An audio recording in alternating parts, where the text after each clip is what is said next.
And wow, well over 80 miles an hour, creeping up on 100 miles an hour. You can see it just flying by these cars.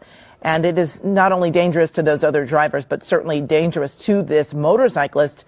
These cars, the drivers don't know that it's coming up so fast. You can see, that motorcyclist appearing to kind of stand up there on the motorcycle there for a second. But oh my gosh. Snakewood Net Hustle. Big shout out to SPI, Spotter Low. You know, I'm in the black box. Had to come through, tap in, show love one time. Yeah, y'all make sure y'all subscribe. Stay tuned. All that. Black Box Productions, full effect. Check your neck. Hey, Nelly Fuller, man, you know we keep up with a lot of his content here, Nelly Fuller Jr. And y'all see the title, man, so it ain't no need to be introducing the spirit of this one here. It's a thinker's thought. You know, let's try to learn something, y'all. Oh, my mama. Listen.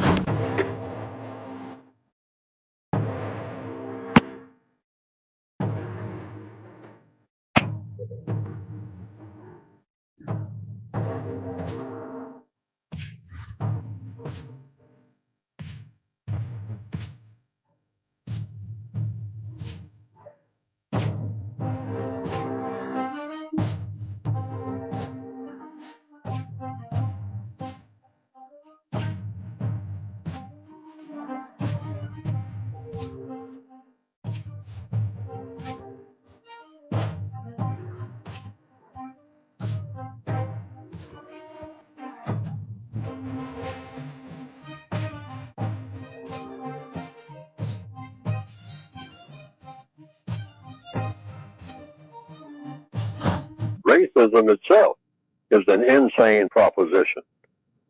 You know, what is racism? White supremacy. What is white supremacy? Mistreating people or treating people like they're criminals because of color. Also, you have, people in very high positions who say that if you're a person with black skin, you are a toilet. So what do you do to a toilet? The little girl is a toilet, okay, in the minds of the white supremacists. This is universal. That's what a black person is. A urinal, a toilet, a commode bowl. That's what that is walking down the street toward you. If you're white, you're taught that. That is nothing. That is something to be disdained. That's something to have off to the side somewhere. Jiffy John, a portable toilet hidden over there in the trees. The artist must be from New York. When I look at the shit on the t-shirts, he got Brownsville. He had Mobb Deep on one t-shirt. Had that thing. That toilet. That's not anything to, that's not a shrine or anything. That's something. I was trying to see what that t-shirt said. That's not a shrine or anything. Use your head for more than a hat rack. Sean Price. Rest in peace. That's something that you hide. Even want people to see you going in there. All right? Okay.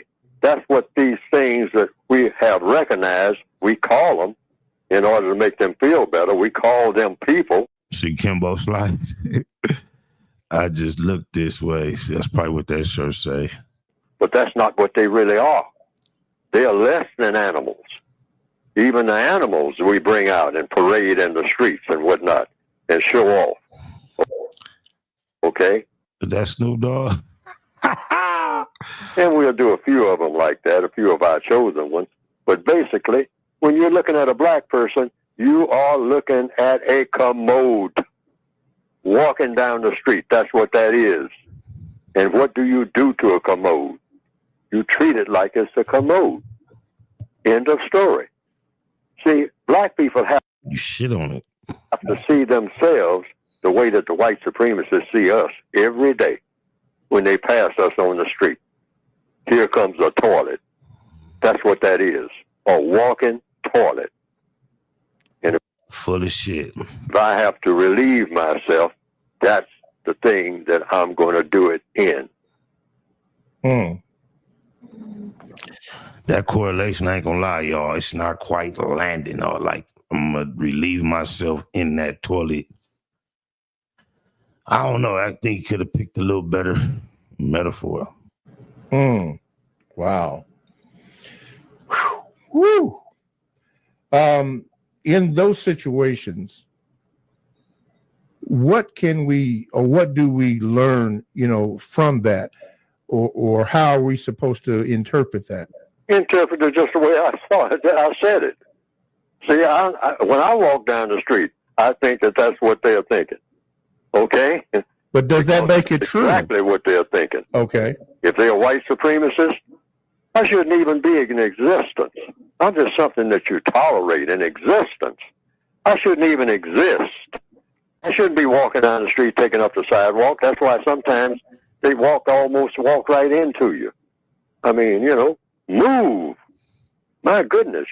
I'm a white person. Get out of my way. You're not supposed to be on this planet, Negro. What are you doing breathing? Where'd you come from? Who created you? Who would have the nerve to create something like you?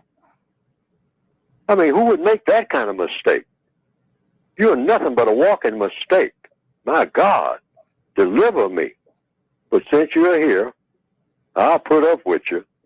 But I ain't going to put up with you very much. That's it. That's the whole philosophy in the mind of a white supremacist. If we don't understand that, then we don't understand the world that we're in. See, if a fish, the nature of a fish is born in water. So the fish is not aware of water until the fish is out of the water. That's really supposed to be Prodigy. Rest in peace to my Nia. Okay? Because that's the natural habitat of a fish. Now, if you're born in prison, and black people are born in prison, non-white people are born in a prison and the name of that prison is the system of white supremacy, you're just not aware that you're in prison. You think this is situation normal. I mean, hey, what's wrong with people? I mean, talking about some kind of racism, what is that? I mean, I go where I want to, do what I want to, what are you talking about? Why? Because if you're born in a situation, if you're born in a prison cell, and you never go out of that prison cell, your whole world is a prison cell. I mean, even a mouse understands that. Or a bird in a cage. A bird born in a caged bird, as Maya Angelou would say. I mean, it's just singing. I mean, hey, I mean, it's happy. Like black people on the plantation. Oh, the happy darky, they called us. All right? Hey, and you say something about slavery. I ain't no slave. What you talking about? Zippity-doo-dah. I'm happy. Not zippity-doo-dah, zippity-day. My, oh my, what a wonderful day. Got a banjo. Got my gal. Got my song. What you talking about? See, now that's a firmly indoctrinated person, all right, who is not aware of his situation. Look at this, muff. A white man touched my penis and I didn't know what to do or say. How can you protect your wife if you only protect yourself that way? And for the most part, here in 2018, the non-white people of this planet are not aware that they were born in a prison called the system of white supremacy, and that they are prisoners of war in that prison, and that no one is seriously telling them this in words that they can understand. That's supposed to be common sense. And that makes all the difference in the world in how people behave. Because we consider this situation normal, which it is. Why is it normal, quote unquote? Because it's always been that way for the people who are on this planet right now. Maybe thousands of years ago, it wasn't that way, but that's the way it is in 2018. So it's natural, you might say, if you want to use that word, for non-white people to not understand that they are prisoners of war when they are born in prison and never known anything else other than that. In economics, in education, in entertainment, labor, law, politics, religion, sex, and war. They are war prisoners. They are war prisoners, prisoners of that war. Already born that way, in prison, behind those walls.